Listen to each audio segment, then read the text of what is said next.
ವಿದ್ಯಾರ್ಥಿಗಳೇ ಮತ್ತು ಪಾಲಕರೇ ಎಲ್ಲರಿಗೂ ನಮಸ್ಕಾರಗಳು. 2025ರ ಒಂದು ಅಳ್ವಾಸ್ ಪರೀಕ್ಷೆಯನ್ನು ನಡೀತಾ ಇದೆ. ಕನ್ನಡ ಮಾಧ್ಯಮದ ವಿದ್ಯಾರ್ಥಿಗಳಿಗೆ ಕಂಪ್ಲೀಟ್ ಆಗಿ 100% ಉಚಿತ ಶಿಕ್ಷಣ. ಇದು ವಸತಿಯೊಂದಿಗೆ ಶಿಕ್ಷಣ, ಯಾವುದೇ ರೀತಿಯಾಗಿ ಫೀಸ್ ಕಟ್ಟುವಂತಿಲ್ಲ.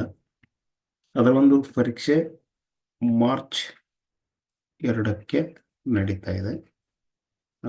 ಮಾರ್ಚ್ 2 ಸಂಡೇ ಬರುತ್ತೆ.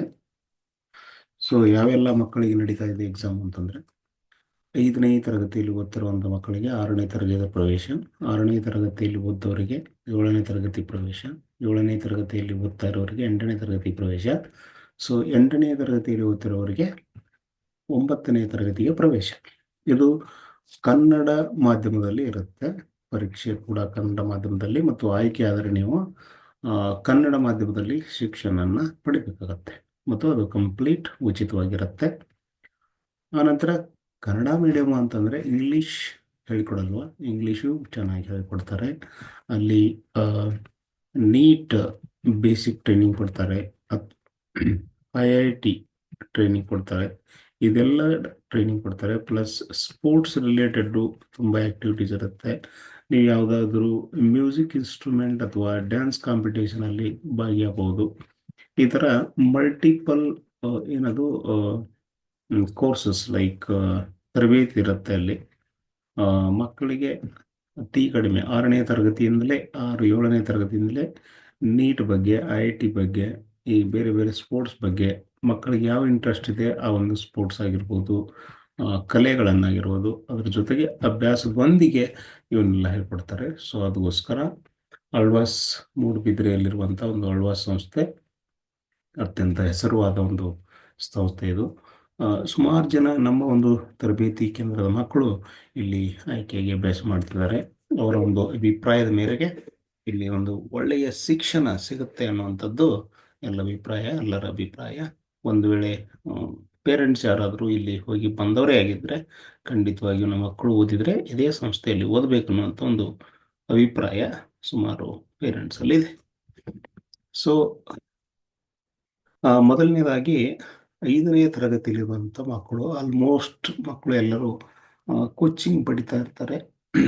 ನೀವೇನು ಮೊರಾರ್ಜಿ ಒಂದು ಫೆಬ್ರವರಿ 15ಕ್ಕೆ ಪರೀಕ್ಷೆ ಇದೆ, ಆ ಒಂದು ಸಿಲೆಬಸ್ಸನ್ನು ಪ್ಲಸ್ ಅದರ ಜೊತೆಗೆ GK ಮೆಂಟಲ್ ಎಬಿಲಿಟಿಯನ್ನು ಮಾಡಿದರೆ ನೀವು ಅಳ್ವಾಸ್ ಪರೀಕ್ಷೆಯನ್ನು ಫೇಸ್ ಮಾಡ್ಬೋದು. ಈ ಎಲ್ಲ ತರಗತಿಗಳಿಗೆ 150 ಕ್ವಶನ್ಸ್ ಇರುತ್ತೆ. ಒಂದು 2.5 ಗಂಟೆ ಕಾಲಾವಕಾಶ, ಅಂದರೆ 150 ಕ್ವಶನ್ಸ್ 150 ಮಿನಿಟ್ಸ್ ಇರುತ್ತೆ ಪ್ರತಿಯೊಬ್ಬರಿಗೂ ಕೂಡ. ಹೋದ ವರ್ಷ ಹೆಂಗಿತ್ತು, 5 ಮತ್ತು 6ನೇ ತರಗತಿಗೆ 120 ಇತ್ತು, ಈ ಸಲ ಅದನ್ನು 150 ಮಾಡಿದ್ದಾರೆ. ಸೊ ಅದಕ್ಕೋಸ್ಕರ ಎಲ್ಲ ಒಂದು ಪರೀಕ್ಷೆ 150 ಅಂಕಕ್ಕೆ ಇರುತ್ತೆ. ಸೊ ಇವಾಗ 5th ಅಲ್ಲಿ ಇರುವವರಿಗೆ ಏನೆಲ್ಲ ಸಿಲೆಬಸ್ ಇರುತ್ತೆ, ಏನೆಲ್ಲ ಕ್ವಶನ್ಸ್ ಬರ್ಬೋದು ಅಂತಂದರೆ, ಸೊ ಕನ್ನಡದ ಮೇಲೆ ಕ್ವಶನ್ಸ್ ಬರುತ್ತೆ. ಸುಮಾರು ಒಂದು 20ಇಂದ 30 ಮಾರ್ಕ್ಸ್ ಕ್ವಶನ್ಸ್ ಬರ್ಬೋದು. ಅದು ಸೆಕ್ಷನ್ಸ್ ಹೇಗೆ ಡಿವೈಡ್ ಮಾಡ್ತಾರೆ ಅಂತ ಅದು ಕಂಪ್ಲೀಟ್ ಐಡಿಯಾ ಇಲ್ಲ, ಯಾವುದು ಕ್ವಶನ್ ಪೇಪರ್ ಅದಕ್ಕೆ ಸಿಗೋದಿಲ್ಲ. ಒಂದು ಅಂದಾಜಿನ ಮೇಲೆ ಒಂದು 20ರಿಂದ 30 ಕ್ವಶನ್ಸ್ ಇರುವಂಥ ಒಂದು ಸೆಕ್ಷನ್ ಅನ್ನು ಮಾಡ್ಬೋದು ಕನ್ನಡದಲ್ಲಿ. ಕನ್ನಡದಲ್ಲಿ ಏನು ಬರುತ್ತೆ ಅಂತಂದರೆ, ನಿಮಗೆ ಕನ್ನಡ ವ್ಯಾಕರಣ, ಕಂಪ್ಲೀಟ್ ಕನ್ನಡ ಗ್ರಾಮರ್ ಬರ್ಬೋದು. ಇದರಲ್ಲಿ ಯಾವುದೇ ರೀತಿಯಾಗಿ ನಿಮ್ಮ ಒಂದು 5ನೇ ತರಗತಿಯಲ್ಲಿ ಪಾಠದ ಮೇಲೆ ಪ್ರಶ್ನೆಗಳನ್ನು ಬರಲಿಕ್ಕಿಲ್ಲ. ಇಲ್ಲಿ ಕಂಪ್ಲೀಟ್ ಕನ್ನಡ ಗ್ರಾಮರ್ ಬರ್ಬೋದು. ಆಮೇಲೆ ನೆಕ್ಸ್ಟ್ ಸೆಕ್ಷನ್ ಇಂಗ್ಲೀಷ್ ಬರುತ್ತೆ. ಇಂಗ್ಲೀಷಲ್ಲಿಯೂ ಕೂಡ ಸುಮಾರು ಒಂದು 20 to 30 ಕ್ವಶನ್ಸನ್ನು ನೀವು ತೆಗಿಬೋದು. ಹೋದ ಸಲ 120 ಕ್ವಶನ್ಸ್ ಇದ್ದಾಗ ಒಂದು 15 ಕ್ವಶನ್ಸ್ ಇಂಗ್ಲೀಷ್ ಬರ್ತಾ ಇತ್ತು. ಇವಾಗ 150 ಮಾಡಿದ್ರಿಂದ 20 to 30 ಕ್ವಶನ್ಸ್ ನಿಮಗೆ ಇಂಗ್ಲೀಷಲ್ಲಿ ಬರ್ಬೋದು. ಇಂಗ್ಲೀಷಲ್ಲಿ ಏನು ಬರುತ್ತೆ ಅಂತಂದರೆ English grammar, pure English grammar ಬರ್ಬೋದು. ಪಾಠದ ಮೇಲೆ ಪ್ರಶ್ನೆಗಳು ಬರಲಿಕ್ಕಿಲ್ಲ, ಆದರೂ ಒಂದ್ಸಲ ಚೆನ್ನಾಗಿ ಪಾಠಗಳನ್ನು ಕೂಡ ಸರಿಯಾಗಿ ಓದ್ಕೊಳ್ಳಿ. ಆಮೇಲೆ EVS ಕೂಡ ಒಂದು 20 to 30 ಕ್ವಶನ್ಸ್ ಬರ್ಬೋದು. ಇದರಲ್ಲಿ 2 ಸೆಕ್ಷನ್ ಕೂಡ ಮಾಡ್ಬೋದು, ಒಂದು ಸೈನ್ಸ್ ಮತ್ತು ಒಂದು ಇನ್ನು ಸೋಷಿಯಲ್ ಸೈನ್ಸ್, ಸಮಾಜ ಅಂತ ಮಾಡ್ಬೋದು. ಇದನ್ನು ಚೆನ್ನಾಗಿ ನೀವು EVSನ್ನು ಓದ್ಕೊಳ್ಬೇಕು. EVS ಅಂದರೆ 4th ಮತ್ತು 5th ಎರಡೂ ಕೂಡ ನೆನಪಿದ್ರೆ ಒಳ್ಳೆಯದು. ನೆಕ್ಸ್ಟ್ ಮ್ಯಾಥಮೆಟಿಕ್ಸ್ ಬರುತ್ತೆ. ಮ್ಯಾಥ್ಸಲ್ಲಿಯೂ ಕೂಡ ನಿಮಗೆ ಒಂದು ಕ್ವಶನ್ಸ್ 20 to 30 ಕ್ವಶನ್ಸ್ ಬರ್ಬೋದು ನಿಮ್ಮೊಂದು ಮ್ಯಾಥ್ಸ್ ಸಿಲೆಬಸ್ ಮೇಲೆ. ಸೊ 1, 2, 3, 4, 5 ಸೆಕ್ಷನ್ಸ್ ಆಯಿತು.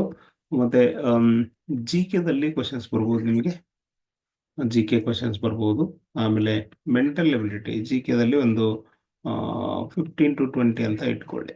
ಕರೆಂಟ್ ಅಫೇರ್ಸ್ ಆಗಿರ್ಬೋದು, ಜಿ ಕೆ ಸಂಬಂಧಿತ ಒಂದು ಸಿಲೆಬಸ್ ಬರ್ಬೋದು. ಅದೇ ರೀತಿಯಾಗಿ ಮೆಂಟಲ್ ಎಬಿಲಿಟಿ ಕೂಡ ಒಂದು 20 to 30 ಕ್ವಶನ್ಸ್ ಇಲ್ಲಿ ಬರ್ಬೋದು ಆಳ್ವಾಸದಲ್ಲಿ. ನೀವು ಯಾರಾದರೂ ಸೈನಿಕಕ್ಕೆ ಪ್ರಿಪೇರ್ ಆಗ್ತಾ ಇದ್ದರೆ ಮೆಂಟಲ್ ಎಬಿಲಿಟಿಯನ್ನು ಮಾಡ್ತಿರ್ತೀರಿ. ಯಾರಾದರೂ ಮುರಾರ್ಜಿಗೆ ಅಭ್ಯಾಸ ಮಾಡ್ತಾ ಇದ್ರೆ ಒಂಚೂರು ಮೆಂಟಲ್ ಎಬಿಲಿಟಿಯನ್ನು ನೋಡ್ಕೊಳ್ಳಿ, ಅದು ಕೂಡ ಹೆಲ್ಪ್ ಆಗುತ್ತೆ. ಸೊ ನಿಮ್ಮ ಸಿಲೆಬಸ್ದೊಂದಿಗೆ G K plus mental ability ನೀವು 5ನೇ ತರಗತಿಯವರು ಮಾಡಬೇಕಾಗತ್ತೆ.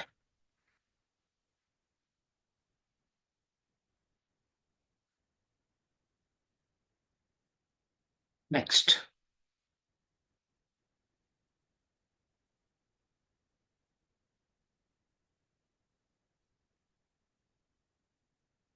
ಸೊ ಅದೇ ಥರವಾಗಿ 6ನೇ ತರಗತಿ 6th ಏನಿರುತ್ತೆ, 6th ಏನಂತಂದರೆ 6 ಸಬ್ಜೆಕ್ಟ್ಸ್ ಬರುತ್ತೆ ನಿಮಗೆ. 6 ಸಬ್ಜೆಕ್ಟು ನಿಮ್ಮ ಸಿಲೆಬಸ್ ಇರುತ್ತೆ. ಹಿಂದಿ ಕೂಡ ಇರುತ್ತೆ. ಇಂಗ್ಲೀಷ್ ಅಂದರೆ ಇಂಗ್ಲೀಷ್ ಗ್ರಾಮರ್ ಕಂಪ್ಲೀಟ್ ಆಗಿರುತ್ತೆ. ಕನ್ನಡ ಮೇಲೆ ಕನ್ನಡ ಗ್ರಾಮರ್ ಕಂಪ್ಲೀಟ್ ಇರ್ಬೋದು. ಮತ್ತು ನಿಮ್ಮ ಒಂದು ಪಾಠಕ್ಕೆ ಸಂಬಂಧಪಟ್ಟಂಥ ಕ್ವಶನ್ಗಳು ಇಲ್ಲಿ ಬರ್ಬೋದು. Kannada, English, maths, science, social science, Hindi, ಇದರಲ್ಲಿ ಕೂಡ ನಿಮಗೆ 6 ಸಬ್ಜೆಕ್ಟ್ ಇರುತ್ತೆ. ಸೊ ನಿಮಗೆ ಸಮ್ವಾಟ್ ಒಂದು 20 ಕ್ವಶನ್ಸ್ ಬರ್ಬೋದು. ಪ್ರತಿಯೊಂದು ಸೆಕ್ಷನ್ ಮೇಲೆ 20 ಕ್ವಶನ್ಸ್. ಕನ್ನಡ, ಇಂಗ್ಲೀಷ್, ಹಿಂದಿಯಲ್ಲಿ ಗ್ರಾಮರ್ ಬರುತ್ತೆ. ಕಂಪ್ಲೀಟ್ ಗ್ರಾಮರು, ಬೇಸಿಕ್ ಗ್ರಾಮರ್ ಇರುತ್ತೆ. ಆಮೇಲೆ ಸೈನ್ಸ್ ಮತ್ತು ಸೋಷಿಯಲ್ ಸೈನ್ಸ್ ನಿಮ್ಮ ಸಿಲೆಬಸ್ ಪ್ರಕಾರ ಬರುತ್ತೆ. ಆಮೇಲೆ ಹಿಂದಿ ಕೂಡ ನಿಮ್ಮ ಒಂದು ಗ್ರಾಮರ್ ಬರ್ಬೋದು ಅಥವಾ ಪಾಠದ ಮೇಲೆ ಪ್ರಶ್ನೆ ಬರ್ಬೋದು. 6ನೇ ತರಗತಿಯಲ್ಲಿ ಓದುತ್ತಿರುವಂಥ ಮಕ್ಕಳು 7ನೇ ತರಗತಿಗೆ ಪ್ರವೇಶ ಬೇಕನ್ನೋರು. ಇನ್ನೊಂದು ಅಬ್ಜೆಕ್ಟೆಡ್ ಏನದು OMR ಬೇಸ್ಡ್ ಇರುತ್ತೆ ಪರೀಕ್ಷೆ. 4 ಆಪ್ಷನ್ಸ್ ಕೊಟ್ಟಿರ್ತಾರೆ. 4 ಆಪ್ಷನ್ಗಳಲ್ಲಿ ಒಂದು ಆಪ್ಷನ್ ನೀವು ಹಾಕಬೇಕು. ಇವರಿಗೂ ಕೂಡ 150 ಕ್ವಶನ್ಸು 150 ಮಿನಿಟ್ಸ್ ಇರುತ್ತೆ. ಪ್ರತಿಯೊಂದು ಕ್ವಶನ್ಗೂ 1 ಮಿನಿಟ್ ಅಂತ ಆಗುತ್ತೆ. ಸೊ ಅದೇ ಥರ 7ನೇ ತರಗತಿ ಮಕ್ಕಳದು ಕೂಡ ಸೇಮ್ ಇರುತ್ತೆ. 7ನೇ ತರಗತಿ ಮಕ್ಕಳು ಅಂದರೆ 8ನೇ ತರಗತಿಗೆ ನೀವು ಪ್ರವೇಶ ಬಯಸ್ತೀರಿ. ಇದರ ಜೊತೆಗೆ ಈ ರೆಗ್ಯುಲರ್ ಸಿಲೆಬಸ್ ಜೊತೆಗೆ ನಿಮಗೆ G K plus mental ability ಬರುತ್ತೆ. ಸುಮಾರು ಇದರ ಮೇಲೆ ಮೆಂಟಲ್ ಎಬಿಲಿಟಿ ಒಂದು 20 to 30 ಕ್ವಶನ್ಸ್ ಇರ್ಬೋದು. ಜಿ ಕೆ ಒಂದು ಸ್ವಲ್ಪ ಇರ್ಬೋದು, ಒಂದು 15 ಅಥವಾ 20 up to this one approximate, ಇದು ಎಕ್ಸಾಕ್ಟ್ಲಿ ಅಲ್ಲ. ಸೊ ಇದೇ ಮಾದರಿ ನಮ್ಮ 7 ಮತ್ತು 8ನೇ ತರಗತಿ ಮಕ್ಕಳಿಗೆ ಬರುತ್ತೆ. ಅವರ ಸಿಲೆಬಸ್ ಓದಬೇಕು, 6 ಸಬ್ಜೆಕ್ಟ್ ಓದಬೇಕು. ಗ್ರಾಮರ್ ವ್ಯಾಕರಣದೊಂದಿಗೆ ನಿಮ್ಮ ಪಾಠದ ಮೇಲಿನ ಪ್ರಶ್ನೆಗಳನ್ನು ಓದಬೇಕು, ಕನ್ನಡ, ಇಂಗ್ಲೀಷ್, ಹಿಂದಿಗೆ. ಅದರ ಜೊತೆಗೆ G K plus mental ability. ಈ ಮೆಂಟಲ್ ಎಬಿಲಿಟಿಗೆ ಸಂಬಂಧಪಟ್ಟಂತೆ mental ability, English grammar, Kannada grammar, ಇದರ ಮೇಲೆ ನಾನು ಕೆಲವೊಂದು ವಿಡಿಯೋಗಳನ್ನು ಮಾಡ್ತೇನೆ. ಅದು ಕೂಡ ನಿಮಗೆ ಹೆಲ್ಪ್ ಆಗುತ್ತೆ. Mental ability, English grammar, Kannada grammar, ಇದ್ರ ಮೇಲೆ ಕೆಲವೊಂದು ವಿಡಿಯೋಗಳನ್ನು ಮಾಡ್ತೇನೆ. Mental ability, at least mental ability ಮತ್ತು ಇಂಗ್ಲೀಷ್ ಮೇಲೆ. ಸೊ ಈ ಒಂದು ಸೆಷನ್ಗಳು ನಿಮಗೆ ಹೆಲ್ಪ್ ಆಗುತ್ತೆ. ಅದಕ್ಕೋಸ್ಕರ ಭಾಳ ಜನ, ತುಂಬ ಜನ ಕೇಳ್ತಾ ಇದ್ರು ಏನು ಓದಬೇಕು ಅಂತ. ಮತ್ತು ಇನ್ನೊಂದು ಸುಮಾರು ಜನ ಕೇಳ್ತಿದ್ದಾರೆ, ಕ್ವಶನ್ ಪೇಪರ್ ಸಿಗುತ್ತಾ ಅಂತ. ಕ್ವಶನ್ ಪೇಪರ್ ಸಿಗೋದಿಲ್ಲ. ಯಾವುದೇ ಕಾರಣಕ್ಕೂ ಆಳ್ವಾಸ್ ಅವರು ಒಂದು ಪರೀಕ್ಷೆ ನಡೆದ ಮೇಲೆ ಆ ಕ್ವಶನ್ ಪೇಪರನ್ನು ವಾಪಸ್ ಇಸ್ಕೊಳ್ತಾರೆ. ಅದಕ್ಕೋಸ್ಕರ ಯಾವುದೇ ರೀತಿಯಾಗಿ ಕ್ವಶನ್ ಪೇಪರು ಯಾರಿಗೂ ಕೂಡ ಸಿಗೋದಿಲ್ಲ. ನೀವು ಅವ್ರನ್ನ ಇನ್ ಕೇಸ್ ಕೇಳಿದ್ರು ಕೂಡ ಅವರು ಹೇಳೋದಿಲ್ಲ. ಯಾಕಂದರೆ ಇದು ಒಂಥರ ಕ್ವಶನ್ ಪೇಪರು ಯಾವುದೇ ಇಲ್ಲಿ ಒಂದು ಎಕ್ಸಾಮ್ ನಡೆಸೋದು ಒಂದು ಟ್ಯಾಕ್ಟಿಕ್ ಇದು. ಫಾರ್ ಎಕ್ಸಾಂಪಲ್ಲು ಆಳ್ವಾಸ್ ಆಗಿರ್ಬೋದು, ಮತ್ತು ಕಿತ್ತೂರು ಸೈನಿಕ ಹುಡುಗಿಯರಿಗೆ ನಡೆಯುವಂಥ ಒಂದು ಎಕ್ಸಾಮು, ಅವರು ಕೂಡ ಕ್ವಶನ್ ಪೇಪರ್ ಕೊಡಲ್ಲ. ಅದಕ್ಕೋಸ್ಕರ ಕ್ವಶನ್ ಪೇಪರ್ ಪ್ಯಾಟ್ರನ್ ಏನಿರುತ್ತೆ, ಯಾವ ಸಬ್ಜೆಕ್ಟಿಂದ ಎಷ್ಟು ಕ್ವಶನ್ಸ್ ಬರ್ತವೆ, ಅದು ಯಾರಿಗೂ ಮಾಹಿತಿ ಇರೋದಿಲ್ಲ. ನಾನು ಕೊಟ್ಟಿರೋ ಮಾಹಿತಿ ಪ್ರಕಾರ ಒಂದು ಅಂದಾಜು 20 to 30 ಕ್ವಶನ್ಸು ಪ್ರತಿಯೊಂದು ಸಬ್ಜೆಕ್ಟಿಂದ ನಿಮಗೆ ಬರ್ಬೋದು. ನಿಮ್ಮ ಸಿಲೆಬಸ್ ಒಂದಿಗೆ ಏನು ಮಾಡಬೇಕು ಅಂದರೆ ಮೆಂಟಲ್ ಎಬಿಲಿಟಿಯನ್ನು ಪ್ರಾಕ್ಟೀಸ್ ಮಾಡಬೇಕು. ಜಿ ಕೆ ಒಂಚೂರು ಚೆನ್ನಾಗಿ ನೀವು ಓದ್ಕೊಂಡಿರ್ಬೇಕು. ಪ್ರತಿಯೊಂದು ತರಗತಿಯವರಿಗೆ ಇದು ಅಪ್ಲಿಕೇಬಲ್ ಆಗತ್ತೆ. ಈಗ 5ನೇ ತರಗತಿಯಲ್ಲಿ ಇರುವವರು ಆಲ್ರೆಡಿ ಮೆಂಟಲ್ ಎಬಿಲಿಟಿ ಅದೆಲ್ಲ ಕಂಟಿನ್ಯೂಸ್ ಮಾಡ್ತಿರ್ತಾರೆ. ಯಾಕಂದರೆ ಸುಮಾರು ವಿದ್ಯಾರ್ಥಿಗಳು ಆದರ್ಶ ಮತ್ತು ಸೈನಿಕಕ್ಕೆ ಪ್ರಿಪೇರ್ ಆಗ್ತಾ ಇರುತ್ತೆ. ಅಲ್ಲಿ ಮೆಂಟಲ್ ಎಬಿಲಿಟಿ ಇರುತ್ತೆ, ಅದಕ್ಕೋಸ್ಕರ ಅವರಿಗೆ ಸಮಸ್ಯೆ ಆಗೋದಿಲ್ಲ. ಯಾರು 6ನೇ ತರಗತಿ ಇದ್ರಿ, 7ನೇ ತರಗತಿ ಇದ್ರಿ, 8ನೇ ತರಗತಿ ಇದ್ರಿ, ಇವರು ಮೆಂಟಲ್ ಎಬಿಲಿಟಿ ಮತ್ತು ಜಿ ಕೆಯನ್ನು ಚೆನ್ನಾಗಿ ಓದ್ಕೊಳ್ಬೇಕು. ಇದನ್ನು ಪ್ರಾಕ್ಟೀಸ್ ಮಾಡಬೇಕು, ಇದನ್ನು ಓದ್ಕೊಳ್ಬೇಕು. ಮತ್ತು ಇನ್ನೊಂದು ಏನಂತಂದರೆ, ಹೋದ ವರ್ಷ ಎರಡು ಥರ ಒಂದು ಅಡ್ಮಿಷನ್ ಆಗ್ತಿದ್ದು. ಒಂದು ಏನಪ್ಪ ಅಂತಂದರೆ, ಸುಮಾರು ಒಂದು ವಿದ್ಯಾರ್ಥಿಗಳು ಮೊದಲ ರೌಂಡಲ್ಲಿ, ಫಸ್ಟ್ ರೌಂಡಲ್ಲಿ ಆಯ್ಕೆಯಾದವರು, ಸೆಲೆಕ್ಟೆಡ್ ಇನ್ ಫಸ್ಟ್ ರೌಂಡ್, ಇವರಿಗೆ ಜೀರೋ ಫೀಸ್. ಈ ಫಸ್ಟ್ ರೌಂಡಲ್ಲಿ ಆದಂಥವರಿಗೆ ಜೀರೋ ಫೀಸು. ಸೆಕೆಂಡ್ ರೌಂಡಲ್ಲಿ ಏನು ಬಿಟ್ರು ಅಂತಂದರೆ, ಯಾರು ಫಸ್ಟ್ ರೌಂಡಲ್ಲಿ ಆಗಿಲ್ಲ ಮತ್ತು ಒಂಚೂರು ಕಡಿಮೆ ಅಂಕಗಳನ್ನು ಪಡೆದಿದ್ದಾರೆ, ಫಾರ್ ಎಕ್ಸಾಂಪಲ್ 95, 96, 120, ಇವರಿಗೆ ಅರ್ಧ ಫೀಸ್ ಅಂದರೆ 80,000 ಕಟ್ಟಿ ನೀವು ಅಡ್ಮಿಷನ್ನ ತಗೋಬೋದು. ಪ್ರತಿ ವರ್ಷ ನಿಮಗೆ 80,000 ಇರುತ್ತೆ. ಇದು half of the fees yearly, ಸರಿನಾ? ಇನ್ನೊಂದು ಆಪ್ಷನ್ ಏನು ಕೊಟ್ಟಿದ್ದಾರೆ ಇವರಿಗೆ, ಈಗ 5ನೇ ತರಗತಿಯಲ್ಲಿದ್ದು ಆಯ್ಕೆಯಾಗಿ 6ನೇ ತರಗತಿ ಹೋಗಿದ್ದಾರೆ, 80,000 ಕಟ್ಟಿದ್ದಾರೆ. ಇದು 6ನೇ ತರಗತಿ, 7ನೇ ತರಗತಿ, 8ನೇ ತರಗತಿ ಎಲ್ಲರಿಗೂ ಕ್ರೈಟೇರಿಯಾ ಇದು. ಹಾಫ್ ಆಫ್ ದ ಫೀಸ್ ಕಟ್ಟಿ ಹೋಗಿದ್ದಾರೆ. ಅವ್ರಿಗೆ ಇನ್ನೊಂದು ಏನು ಚಾನ್ಸ್ ಕೊಟ್ಟಿದ್ದಾರೆ ಅಂತಂದರೆ, ಇನ್ ಕೇಸ್ ನೀವು ಮತ್ತೆ ಅಟೆಂಡ್ ಆಗ್ಬೋದು. ಫಾರ್ ಎಕ್ಸಾಂಪಲ್ 5ನೇ ತರಗತಿಗೆ ಆಯ್ಕೆಯಾಗಿ 6ನೇ ತರಗತಿಯಲ್ಲಿ ಈಗ ಅಳ್ವಾಸಲ್ಲಿ ಓದ್ತಿರ್ತಾರೆ, ಅಳ್ವಾಸ್ ಕನ್ನಡ ಮೀಡಿಯಂ ಓದ್ತಿದ್ದಾರೆ. ಅವರು ಮತ್ತೆ 6th ಇದ್ದಾಗ ಈ ಪರೀಕ್ಷೆ ಬರೀಬೋದು, ಈ ಎಕ್ಸಾಮ್ ಬರೀಬೋದು. ಇನ್ ಕೇಸ್ ಈ ಎಕ್ಸಾಮಲ್ಲಿ ಅವರು ಮೊದಲ ಸುತ್ತಿನಲ್ಲಿ ಆಯ್ಕೆ ಆದರೆ, ಮತ್ತು ಮೊದಲ ಸುತ್ತ ಆಯ್ಕೆ ಆದರೆ, ಕಂಪ್ಲೀಟ್ ಪ್ರೊಸೆಸ್ಸಲ್ಲಿ ಪಾಸ್ ಆದರೆ ಅವರಿಗೆ ಮತ್ತೆ ಜೀರೋ ಫೀಸ್ ಆಗುತ್ತೆ. ಈ ಒಂದು ಪ್ರೊಸೆಸ್ಸನ್ನು ಹೋದ ವರ್ಷದಿಂದ ಆರಂಭ ಮಾಡಿದ್ದಾರೆ. ಇನ್ನು ಸಿಲೆಕ್ಷನ್ ಪ್ರೊಸೆಸ್ ಏನಿರುತ್ತೆ, ಸಿಲೆಕ್ಷನ್ ಪ್ರೊಸೆಸ್ ನೋಡೋಣ.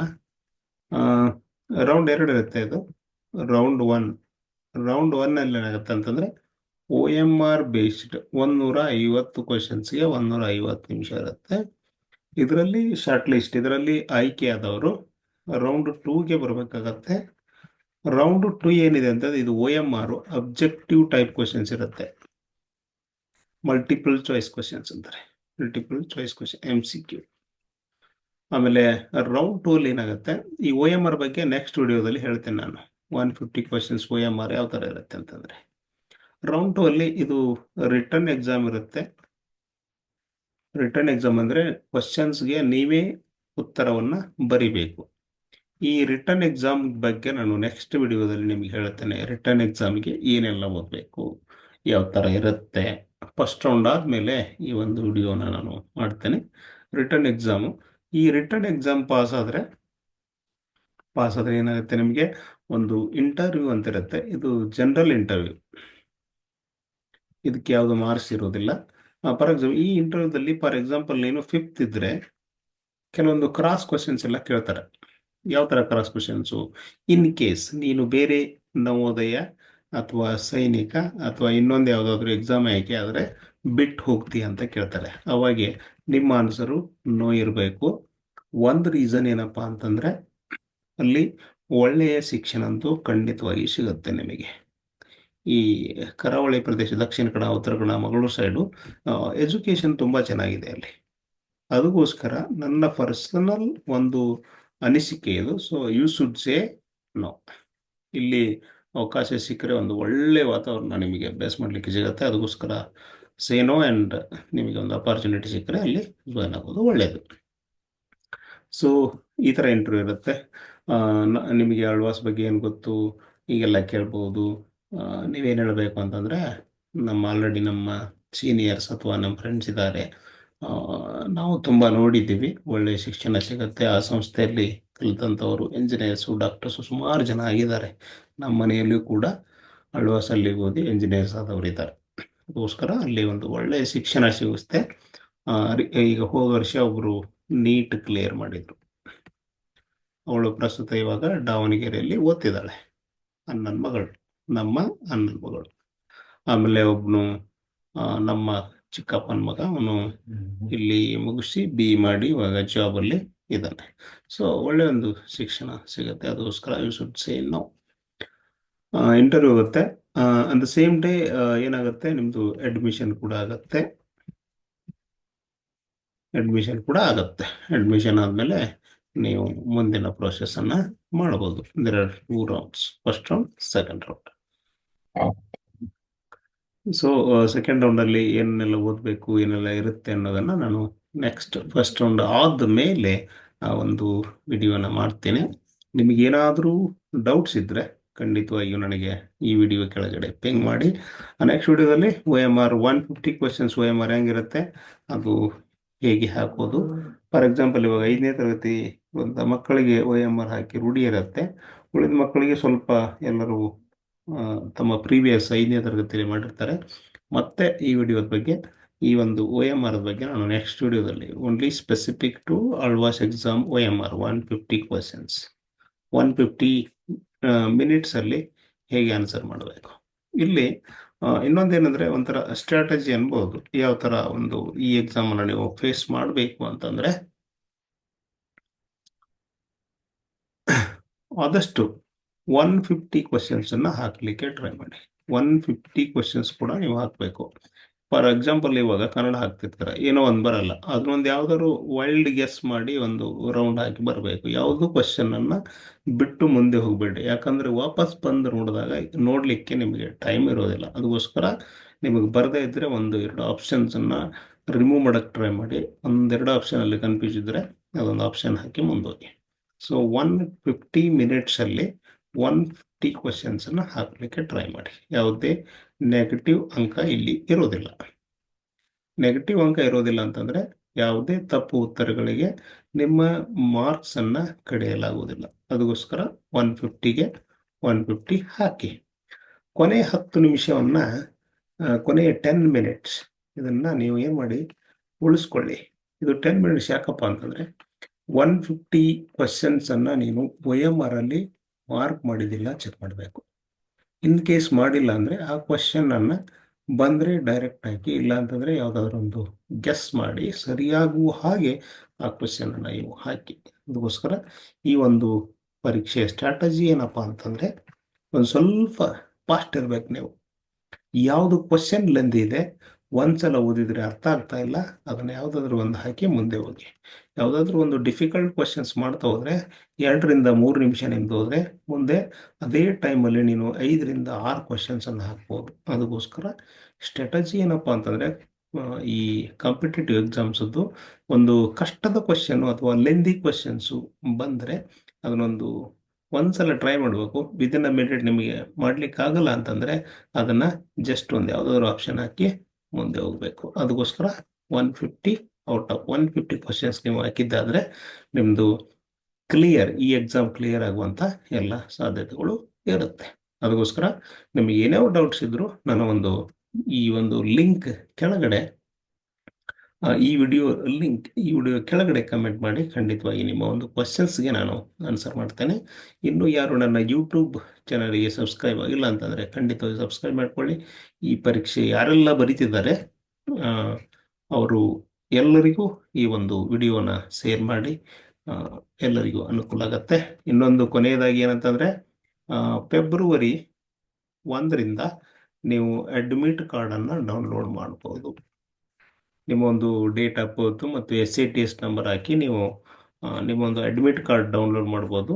ಸೊ ಮಾರ್ಚ್ 2ಕ್ಕೆ ನಿಮ್ಮ ಒಂದು ಪರೀಕ್ಷೆ ಸಂಡೇ ಸುಮಾರು 10 to 12:30 ಇರುತ್ತೆ. ಸೊ ಅವತ್ತು ನೀವು 10 ಗಂಟೆ ಒಳಗಡೆ ಇರಬೇಕಾಗತ್ತೆ. ನಿಮ್ಮ ಸೆಂಟರ್ ಎಲ್ಲ ಬೇರೆ ಬೇರೆ ಕಡೆ ಇರುತ್ತೆ. ಅದಕ್ಕೋಸ್ಕರ ಈ ಒಂದು ತಯಾರಿಯನ್ನು ಮಾಡಿಕೊಳ್ಳಿ. ಎಕ್ಸಾಮ್ ಸಮಯ 10ರಿಂದ 12:30. This is 150 minutes. ಅದಕ್ಕೋಸ್ಕರ ತಯಾರಿ ಮಾಡಿ. ಮೆಂಟಲ್ ಎಬಿಲಿಟಿ ಎಲ್ಲ ಓದಿ, GK ಎಲ್ಲ ಓದಿ. ಮತ್ತು ಇನ್ನೊಂದು ಏನಂತಂದರೆ, ಯಾವ ಬುಕ್ಸನ್ನು ಓದಬೇಕು. ಇದಕ್ಕೆ ಯಾವ ಬುಕ್ಸ್ ಅಂತ ಇರಲ್ಲ. 5th ಅವರಿಗೆ ಇರುತ್ತೆ. ಆಲ್ರೆಡಿ 5th ಅವರಿಗೆ ಮೊರಾರ್ಜಿ ಜೀನಿಯಸ್ ಅಂತಿದೆ, ಅದನ್ನು ಓದ್ಬೋದು. ಇದರಲ್ಲಿ ಕನ್ನಡ, ಇಂಗ್ಲೀಷ್, GK ಎಲ್ಲ ಸಿಗುತ್ತೆ ನಿಮಗೆ, ಗ್ರಾಮರು. ಆಮೇಲೆ ಮಧುವನ ಮಾರ್ಗದರ್ಶಿ ಅಂತಿದೆ. ಮಧುವನ ಮಾರ್ಗದರ್ಶಿ ಅದು ಕೂಡ one of the best book ಇದು, ಮುರಾರ್ಜಿಗೆ ಆದರ್ಶ ಆಳ್ವಾಸ್ ಓದಲಿಕ್ಕೆ. ಇದರ ಜೊತೆಗೆ ಮುರಾರ್ಜಿ ಸಕ್ಸಸ್ ಗೈಡ್ ಅಂತಿದೆ. ಇದರಲ್ಲಿಯೂ ಕೂಡ ನಿಮಗೆ ಎಲ್ಲ ಗ್ರಾಮರ್ ಸೆಕ್ಷನ್ ಸಿಗುತ್ತೆ. ಇದನ್ನ ಎಲ್ಲರೂ ಓದ್ಬೋದು. 5th ಅವರು, 6th ಅವರು, 7th ಅವರು, 8th ಅವರು ಎಲ್ಲರೂ ಓದ್ಬೋದು. ಇಲ್ಲಿ Kannada grammar, English grammar, GK ಸಿಗುತ್ತೆ. ಆಮೇಲೆ ಮೆಂಟಲ್ ಎಬಿಲಿಟಿ ಸಿಗ್ಬೋದು ನಿಮಗೆ. ಆಮೇಲೆ ಇಷ್ಟು ಬುಕ್ ಬಿಟ್ಟರೆ ನಿಮ್ಮ ಒಂದು ರೆಗ್ಯುಲರ್ ಸಿಲೆಬಸ್ನ ನೀವು ಓದಬೇಕು. ಸುಮಾರು ಬುಕ್ಸ್ ಇದೆ ಮಾರ್ಕೆಟಲ್ಲಿ. ಇದು these are some of the best books. Madhuvana Margadarshi, Morarji success guide ಮತ್ತು ಮೊರಾರ್ಜಿ ಜೀನಿಯಸ್, ಇವು ಬುಕ್ಸ್ ನೀವು ರೆಫರ್ ಮಾಡ್ಬೋದು. ಸೊ ಇನ್ನೂ ಸಬ್ಸ್ಕ್ರೈಬ್ ಆಗಿಲ್ಲ ಅಂತಂದರೆ ನನ್ನ ಒಂದು ಯೂಟ್ಯೂಬ್ ಚಾನಲ್ಗೆ ಸಬ್ಸ್ಕ್ರೈಬ್ ಮಾಡಿ. ನೆಕ್ಸ್ಟ್ ವಿಡಿಯೋದಲ್ಲಿ ಸಿಗ್ತೀನಿ. ಅಲ್ಲಿವರೆಗೆ ಥ್ಯಾಂಕ್ ಯು.